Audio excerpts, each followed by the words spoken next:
Law 2, don't offend the wrong person. जीवन में एक गलत शब्द, एक गलत हरकत और आप गलत आदमी को अपना दुश्मन बना सकते हो। इस दुनिया में ताकतें अक्सर छुपी होती हैं। गलत व्यक्ति का अपमान आपके पूरे साम्राज्य को मिटा सकता है। इस दुनिया में बहुत से लोग अपनी असलियत को छुपा कर रखते हैं। तुम्हें लगेगा कि मैंने इसे थोड़ा सा परेशान ही तो किया है, पर तुम्हें नहीं पता कि वो अपनी पूरी जीवन शक्ति तुम्हें बर्बाद करने में झोंक देगा। एक कवि को अपनी कविता दूसरे कवि को ही सुनानी चाहिए। ठीक वैसे ही आपको अपना हुनर हमेशा अपने जैसे लोगों के सामने ही दिखाना है।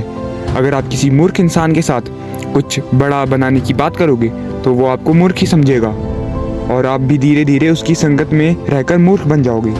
इस पर एक कहानी मुझे याद आती है और वो है कि भेड़ की पीठ पर एक कौवा बैठा हुआ था और वो उसे परेशान कर रहा था। जहाँ पर भी भेड़ जाती कौवा वहीं पर उसके पीछे आ जाता और परेशान होकर भेड़ उस कौवे से बोलती है कि अगर तू एक कुत्ते की पीठ पर बैठकर उसे इस तरह से परेशान कर रहा होता तो अभी तक वो कुत्ता तुझे खा चुका होता। ये सुनकर कौवा बोलता है कि मैं सिर्फ उसी को परेशान करता हूँ जो मुझसे कमज़ोर है और जो मुझसे ताकतवर है मैं उसकी चापलूसी करता हूँ, क्योंकि कौवे को भी पता है कि अगर वो गलत जानवर से पंगा लेगा तो वो उसे छोड़ेगा नहीं। तुम्हें इन 5 लोगों को बिल्कुल भी ऑफेंड नहीं करना है।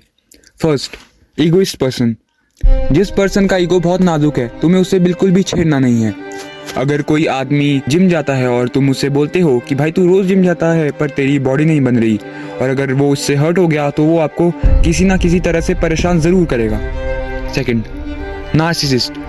एक नार्सिसिस्ट पर्सन जो खुद से ही सेल्फ ऑक्यूपाइड है, अगर तुम उसे ऑफेंड करते हो तो वो भी तुम्हें कोई ना कोई तरीके से परेशान करेगा, क्योंकि उसे हमेशा लगेगा कि लोग उसी के बारे में ही बात कर रहे हैं। Third, person whose memory is very long. अगर तुम एक ऐसे पर्सन को ऑफेंड करते हो जिसकी मेमोरी बहुत लॉन्ग है, जिसकी याददाश्त बहुत लॉन्ग है, तो वो भी तुमसे बदला ज़रूर लेगा। तुमने अगर उस व्यक्ति को कुछ उल्टा सीधा बोल दिया, उसके साथ बुरा व्यवहार कर दिया, तो वह चीज़ जो है उसके दिमाग में रहेगी और वह बदला ज़रूर लेगा। Fourth, insecure person.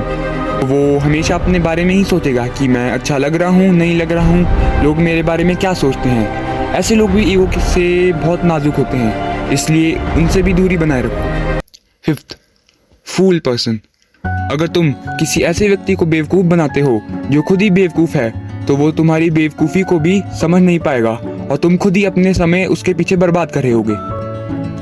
तो अगर इस लॉ को समराइज किया जाए तो इसका ये मतलब है कि तुम एक बड़े पर्पस पर हो, एक बड़े गोल पर हो और तुम्हारी एनर्जी और टाइम लिमिटेड है और तुम इसे बर्बाद नहीं कर सकते।